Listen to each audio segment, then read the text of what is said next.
Dans cette vidéo, je vais vous présenter quelques questions que vous pouvez typiquement trouver dans le QCM du concours Ambition Plus. Je vais vous donner quelques explications de conjugaison, de grammaire et puis aussi quelques conseils pratiques pour vous aider à répondre aux questions.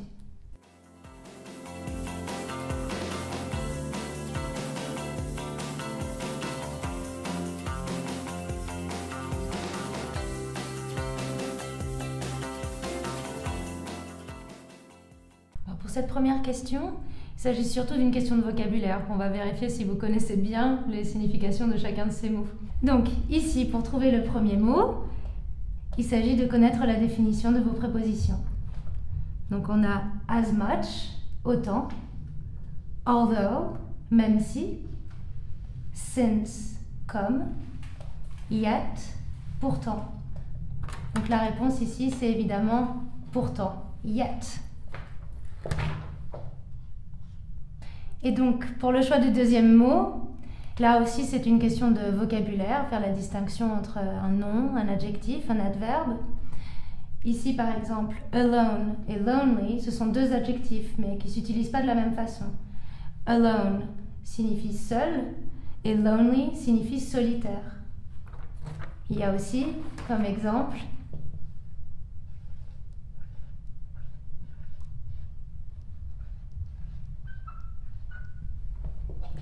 loneliness, c'est la solitude. Donc, ici dans cette question, évidemment, c'est alone. Ce qui donne en anglais, we wanted to help him, yet he was so impolite, we decided to leave him alone. Ce qui donne en français, nous voulions l'aider, pourtant il était si impoli, nous avons décidé de le laisser seul.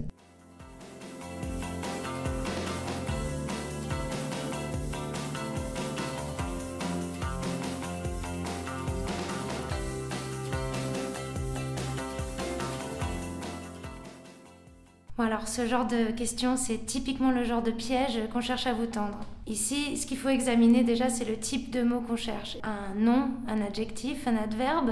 Alors, voyons voir, en français, qu'est-ce que ça donne cette phrase?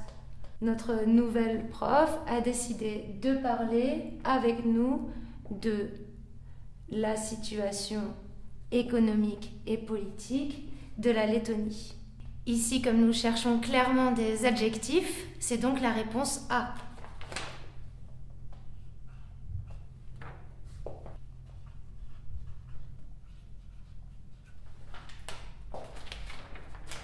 Ce qui donne en anglais, our new teacher decided to talk to us about the economic and political situation of Latvia. Alors, je profite de cette question justement pour vous faire entendre les légères différences qu'il peut y avoir entre l'anglais et le français et les erreurs que les Français font souvent. Ici, par exemple, l'adjectif économique sonne pareil en anglais, c'est economic. En revanche, politique, on dit political et pas politic. Si vous voulez dire l'économie ou la politique, vous direz politics. La politique, economics, l'économie. Et puis un dernier petit piège, economical. Economical, en fait, ça veut dire économe. This is an economical deal. C'est pas cher.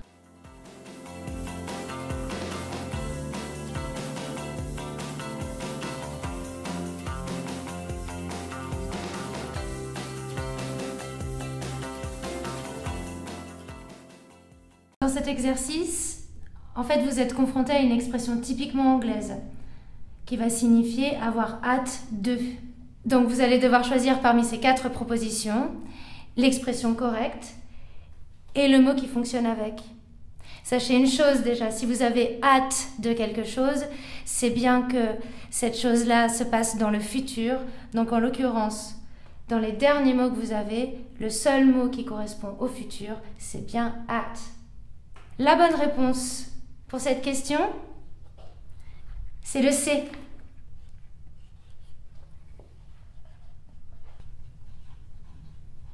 The students are looking forward to this trip to Barcelona at the end of January.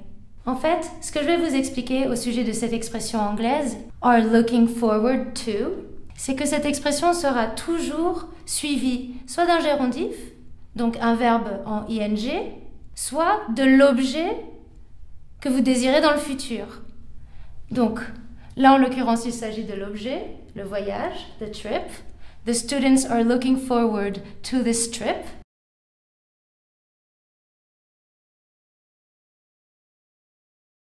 To traveling to Barcelona.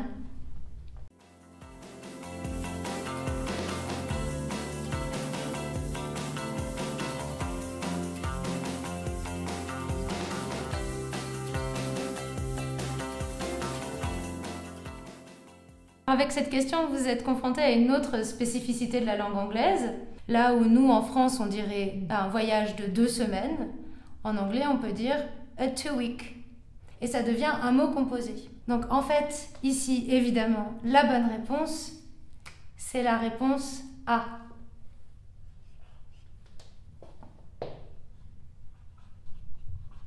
We will try and book a 2-week holiday in Tunisia if the weather here turns cold. La raison pour laquelle c'est la réponse A, tout d'abord, on voit que c'est un nom composé puisqu'il y a un tiret. Autre chose avec le nom composé, c'est qu'il ne s'accorde pas, ni en nombre, ni en genre. Dans le même genre, je peux vous donner un autre exemple. On peut dire We will try and book a 30-day holiday. Et on dirait pas a 30 days holiday. Voilà, c'est la même chose. En français, donc en gros, la phrase, ça donne on va essayer de réserver des vacances de 2 semaines en Tunisie si la météo ici devient froide.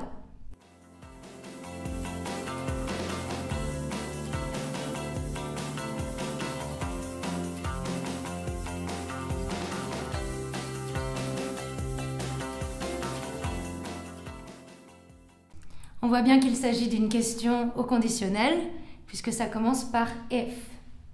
Ici, ce que vous allez devoir interroger, ce sont les différentes façons de formuler le conditionnel. Alors, il y a 3 constructions possibles pour le conditionnel. Il y a tout d'abord l'irréel passé.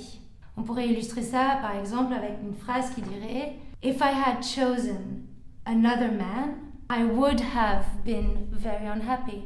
Vous avez la deuxième construction, qui est l'irréel présent.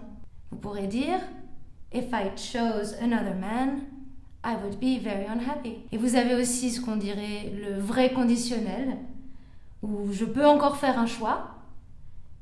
Dans ce cas-là, on dirait If I choose another man, I will be very unhappy. Ici, la combinaison à choisir, c'est bien évidemment la combinaison C.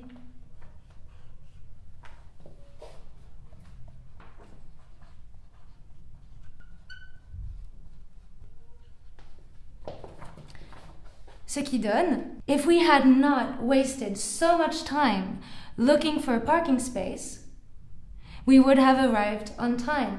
Ce qui donne en français Si nous n'avions pas gâché tant de temps à chercher un espace de parking, nous serions arrivés à temps.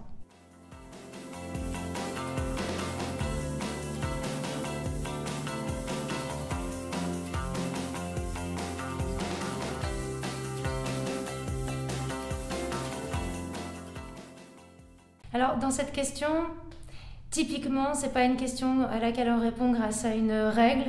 En fait, c'est quelque chose qu'il faut savoir par cœur. C'est une expression typiquement anglaise qui cherche à dire à pied. Donc ici, en anglais, pour dire à pied, on dit on foot. Donc la bonne réponse, c'est bien la réponse C.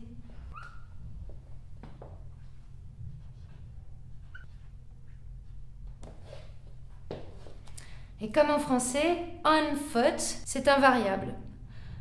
À pied est un variable aussi, on ne l'accorde pas. Donc la phrase en anglais donne Due to heavy flooding, the village can only be reached on foot. J'en profite aussi pour vous donner une précision. Ici on dit à pied, on foot, et sinon, pour n'importe quel autre moyen de transport, en fait on va utiliser by car, by motorcycle, by boat.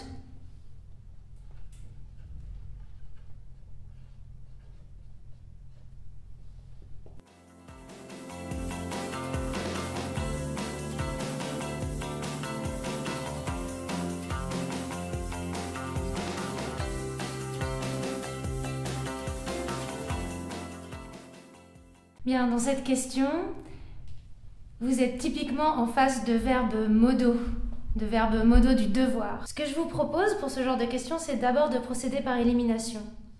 Comme on sait déjà que nous sommes en présence de verbes modaux, comme c'est suivi par un infinitif, vous devez déjà définir quel verbe modal peut être suivi par to. Parmi ought, should et must, en vérité, le seul verbe qui peut être suivi par to, c'est ought. Donc déjà, vous avez le choix uniquement entre A et B. Maintenant, pour choisir entre A et B, il va falloir trouver la meilleure proposition entre les deux dernières propositions. Ici, on est dans l'expression to have something done, avoir quelque chose à faire. On ne dit pas to have something do. Donc ici, on entend bien que c'est le participe passé qui est utilisé. Donc, c'est bien la réponse B.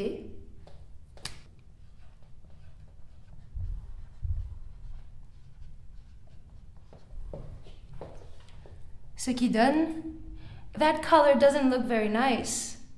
You ought to have it changed. Ce qui nous donne en français cette couleur n'est pas très belle. Tu devrais la faire changer.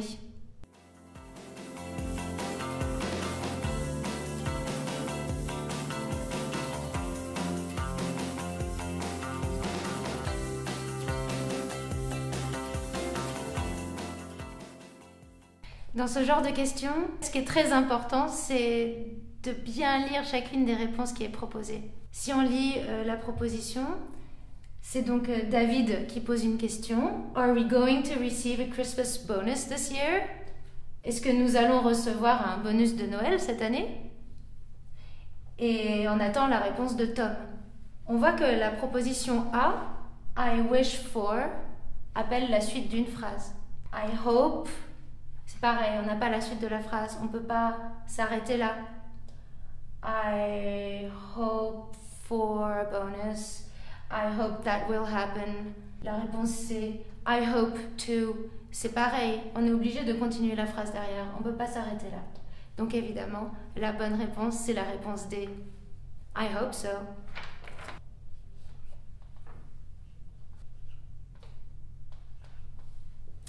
Bien évidemment, Tom, à la question de s'il va bien recevoir un bonus, il espère qu'il va recevoir un bonus, donc il dit bien I hope so.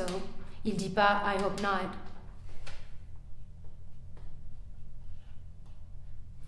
Il aurait peut-être pu répondre I hope not si David, par exemple, lui avait demandé s'il allait pleuvoir ce soir. Is it going to rain tonight? Oh, I hope not. Mais je voudrais profiter aussi de cette question pour bien vous rappeler de réviser absolument toutes vos prépositions. Toutes les prépositions en fait qu'il y a après un verbe vont changer le sens de ce verbe. Et ça, vous devez les réviser le mieux possible, les apprendre par cœur. Parce que par exemple, dans un verbe comme look, to look,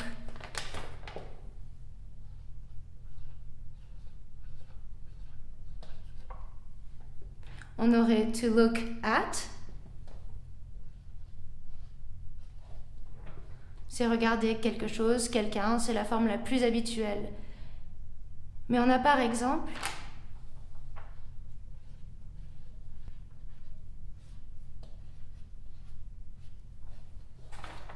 to look down at.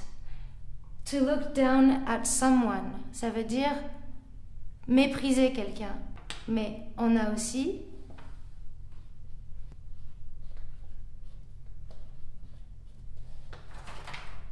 to look up at someone, et là du coup c'est l'inverse, c'est admirer quelqu'un. Mais on a aussi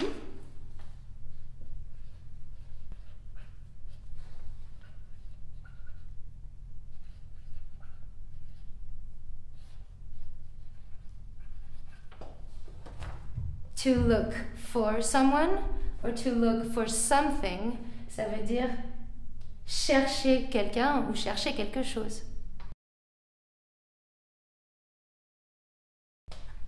Il y a aussi to look after someone or to look after something, ce qui veut dire en fait surveiller, s'occuper d'eux. Et comme vous voyez là, les possibilités sont infinies. Et si vous connaissez en fait chacune de vos prépositions, c'est ça aussi qui va vous permettre d'enrichir votre vocabulaire. Mieux vous connaissez tout ça, moins d'erreurs vous ferez et plus en fait votre anglais sera riche.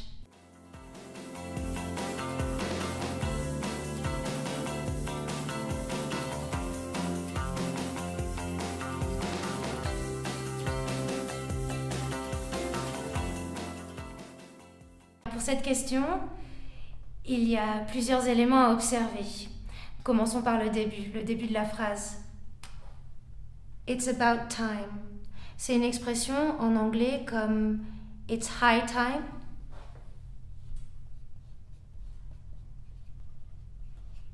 Ces deux expressions, it's high time, it's about time, signifient en français il est temps de, il est temps que. Et ces deux expressions en anglais sont toujours suivies du prétérit. Donc vous pouvez déjà commencer à enlever les réponses qui ne contiennent pas de prétérit. Donc on peut enlever la réponse C et la réponse D. Il vous reste donc la réponse A et la réponse B. Pour trouver la réponse, je vais vous donner la réponse et je vais vous l'expliquer. C'est la réponse A.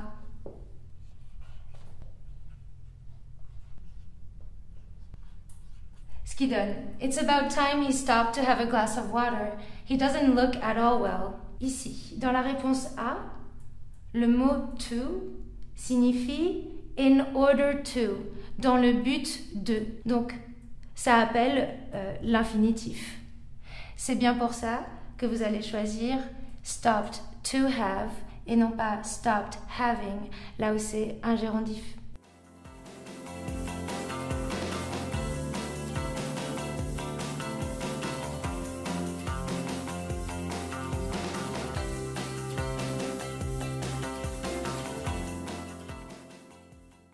Je vous montre cette question parce qu'il y a dedans le genre de choses que vous devez connaître par cœur. C'est comme ça. Depend of, ça n'existe pas. Il n'y a que depend on qui existe. Donc à partir du moment où vous savez ça, en fait, vous pouvez déjà éliminer les deux premières réponses.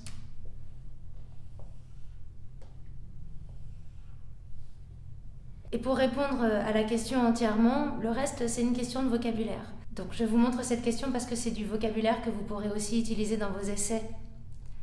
Providing, étant donné. Unless, à moins que. However, cependant. Donc là, évidemment, la réponse à cette question-ci, c'est la réponse C.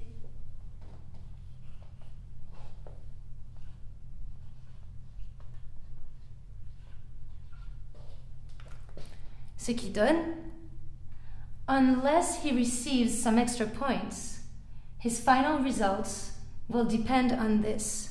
À moins qu'il reçoive des points en plus, son résultat final va dépendre de ça.